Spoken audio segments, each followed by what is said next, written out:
Assalamualaikum warahmatullahi wabarakatuh. Perkenalkan, nama saya Elusiani. Di sini saya akan memaparkan mengenai proposal tugas akhir dari penelitian saya yang berjudul Analisis Pengaruh Solvabilitas, Profitabilitas, dan Pertumbuhan Penjualan terhadap Penghindaran Pajak.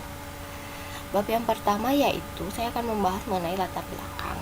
Sekarang ini tidak sedikit perusahaan yang melakukan kecurangan dengan mengecilkan laba demi menghindari pembayaran pajak yang tinggi.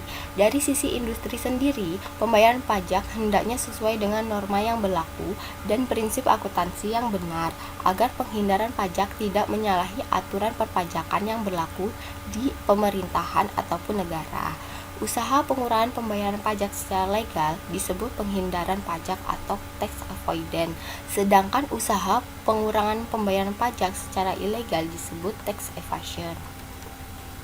Tax avoidance atau penghindaran pajak adalah upaya penghindaran pajak yang dilakukan secara legal dan aman bagi wajib pajak karena dilakukan dengan cara-cara yang tidak melanggar dan tidak bertentangan dengan ketentuan perpajakan, di mana metode dan teknik yang digunakan cenderung memanfaatkan kelemahan-kelemahan yang terdapat dalam ketentuan perpajakan.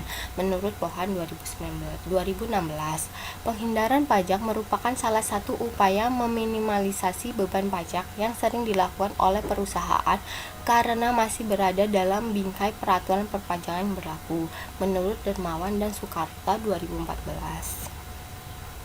Penelitian mengenai pengaruh solvabilitas, profitabilitas, dan pertumbuhan penjualan terhadap penghindaran pajak menggunakan perusahaan manufaktur yang terdaftar di BI periode 2015 sampai 2018. Penelitian ini menggunakan perusahaan manufaktur karena perusahaan tersebut melakukan aktivitas usaha secara menyeluruh, mulai dari pembelian bahan baku hingga menjadi barang jadi dan siap dijual ke pasar, sehingga dalam aktivitas usahanya sebagian besar berkaitan dengan aspek perpajakan. Tujuan dari penelitian ini yaitu untuk mengetahui pengaruh solvabilitas terhadap penghindaran pajak, untuk mengetahui pengaruh profitabilitas terhadap penghindaran pajak, dan yang terakhir yaitu untuk mengetahui pengaruh pertumbuhan penjualan terhadap penghindaran pajak. Berikut ini merupakan kerangka pemikiran. Yang pertama yaitu solvabilitas selaku X1, profitabilitas selaku X2, dan pertumbuhan penjualan selaku X3. Apakah terdapat pengaruh terhadap penghindaran pajak selaku variabel dependen Y. Di sini yaitu kontribusi peneliti. Penelitian ini diharapkan dapat memberikan manfaat dan informasi bagi mahasiswa dan perusahaan tentang pengaruh solvabilitas, profitabilitas, dan pertumbuhan penjualan terhadap penghindaran pajak, serta dapat menjadi referensi untuk penelitian di masa mendatang. Di sini bab 2 tinjauan pustaka. Teori yang saya ambil yaitu teori agensi, di mana Jens dan Merkeling dalam Kolimi 2010, teori agensi merupakan hubungan keagenan sebuah kontrak dalam bentuk pendelegasian wewenang dalam pembuatan keputusan telah diberikan oleh pihak pemilik atau prinsipal kepada pihak perusahaan atau organisasi atau agen dalam Kolim 2010. Bagi perusahaan yang membentuk perseroan terbatas, lebih-lebih untuk yang telah terdaftar di pasar modal atau BI, seringkali terjadi pemisahan antara pengolahan perusahaan, pihak manajemen disebut juga sebagai agen, dengan pemilik perusahaan atau pemegang saham disebut sebagai prinsipal. Di samping itu, untuk perusahaan yang membentuk perseroan terbatas atau PT, tanggung jawab pemiliknya hanya terbatas pada modal yang disetorkan. Yang kedua yaitu pengertian penghindaran pajak. Penghindaran pajak atau tax avoidance adalah suatu usaha pengurangan secara legal yang dilakukan dengan cara memanfaatkan ketentuan-ketentuan di bidang perpajakan seperti optimal, seperti pengecualian dan pemotongan diperkenankan maupun manfaat hal-hal yang belum diatur dan kelemahan-kelemahan yang ada dalam peraturan perpajakan yang berlaku, menurut Swandi 2016. Yang ketiga yaitu solvabilitas. adalah rasio yang digunakan untuk mengetahui kemampuan perusahaan dalam membayar utang jangka panjang. Rasio ini mengukur seberapa besar perusahaan dibiayai oleh utang. Rasio solvabilitas menunjukkan kemampuan perusahaan dalam memenuhi kewajiban jangka panjang.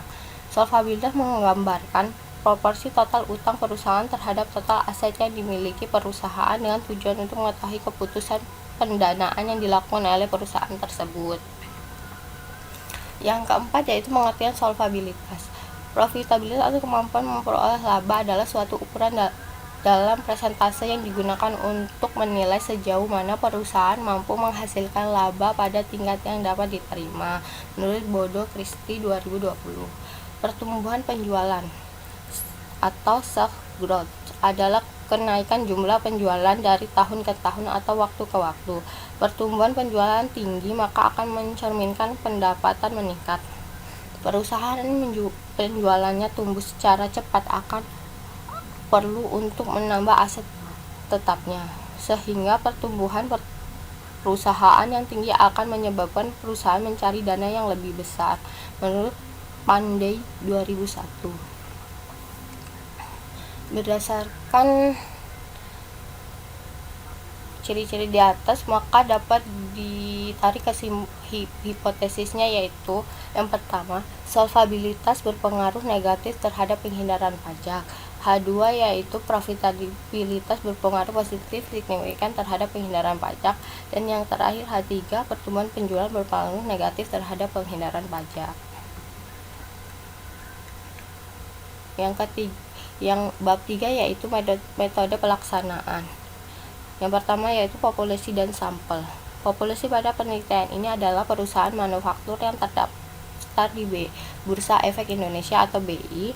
Metode seleksi sampel menggunakan purpose sampling, yaitu sampel dipilih sesuai dengan kriteria tertentu. Berdasarkan seleksi sampel yang dilakukan, maka diperoleh sampel sebanyak 30 perusahaan dari 180 perusahaan manufaktur yang terdaftar di BI. Periode pengamatan pada penelitian ini adalah selama 4 tahun berturut-turut. Dengan begitu total sampel penelitian sebanyak 30 sampel dikali 4 tahun, yaitu sebanyak 120 sampel penelitian. Adapun kriteria sampel yang ditetapkan adalah sebagai berikut.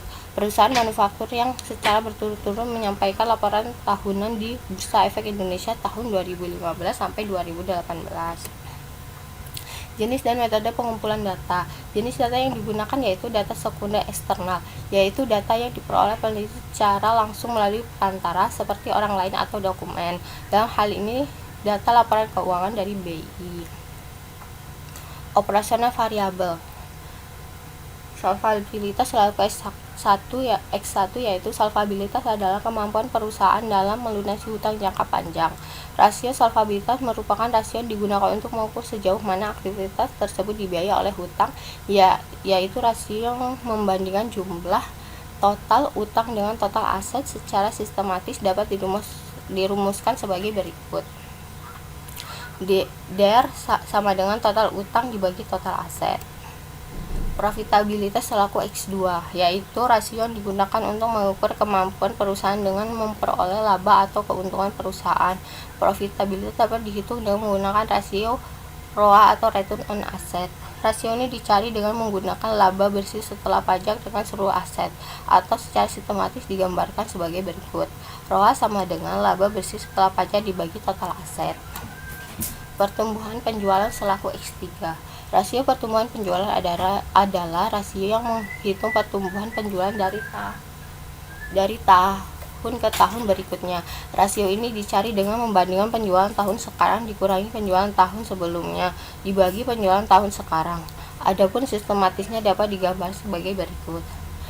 Gross sales sama dengan penjualan tahun sekarang dibagi penjualan tahun lalu dibagi penjualan tahun sekarang dibagi penjualan tahun sekarang. Penghindaran pajak atau Y. Penghindaran pajak adalah suatu meringankan beban pajak dengan tidak melanggar undang-undang perpajakan. Penghindaran pajak dapat dihitung dengan CETR. Rasio ini dapat dicari dengan membandingkan seluruh pembayaran pajak dengan seluruh laba sebelum pajak, atau secara sistematis dapat digambar sebagai berikut. CETR sama dengan pembayaran pajak dibagi laba sebelum pajak. Demikian presentasi yang dapat saya sampaikan. Wabillahi taufiq walhidayah. Wassalamualaikum warahmatullahi wabarakatuh.